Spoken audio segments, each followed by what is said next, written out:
So we all agree on that. Okay, this is the thing that people don't say. You're going to lose, for sure, 85% of your money if you put it in gold. You're going to, for sure. By the way, and that you're assuming that nobody invents a better chemistry for gold. We don't find gold anywhere else. Nobody invests any more money in gold mining. Nobody gets any smarter, and the gold price doesn't go up too much. And if all those things are true and people still use gold, you're going to lose 85% of your money.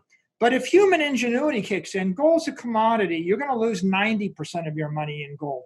Now, if you put your money in Bitcoin, you're keeping it all.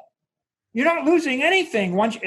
If you don't believe in fully diluted Bitcoin count, you have a 15% loss in 100 years. But if you do believe in it, there's no loss. Now let me give you another analogy. You want to cross the Atlantic. If you cross the Atlantic in a vessel made of fiat currency, it's like stitching together a bunch of inflatable rafts. By the way, you're crossing the Atlantic in an inflatable boat with a leak in it. Or you want to cross the Atlantic in a gold vessel, you're crossing the Atlantic in a wooden ship. It's sort of good, but it's rotting, you know? It's a wooden ship. It's better than inflatable. It doesn't have a leak in it, but it's wood and it's going to decay. It's decaying 2-3% a year. You're crossing the Atlantic in Bitcoin.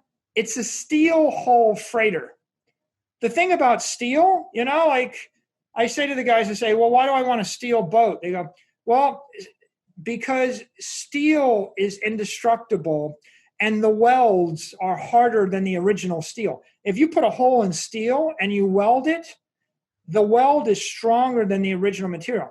Steel will last as long as you maintain it, will last forever.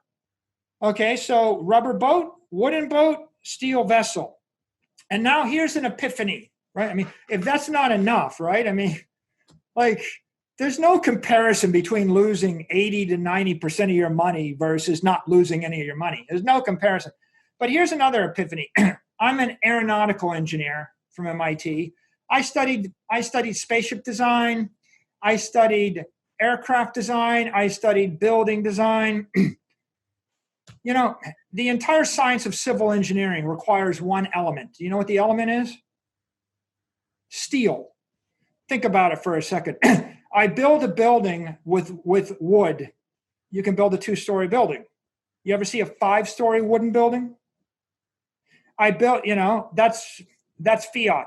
I build a building of stone, you know, and masonry. Look at all of Europe, all of beautiful Europe. Every building in Europe, 5 stories, 6 stories. That's as far as you go, you know, with brick. What happens when I invent steel?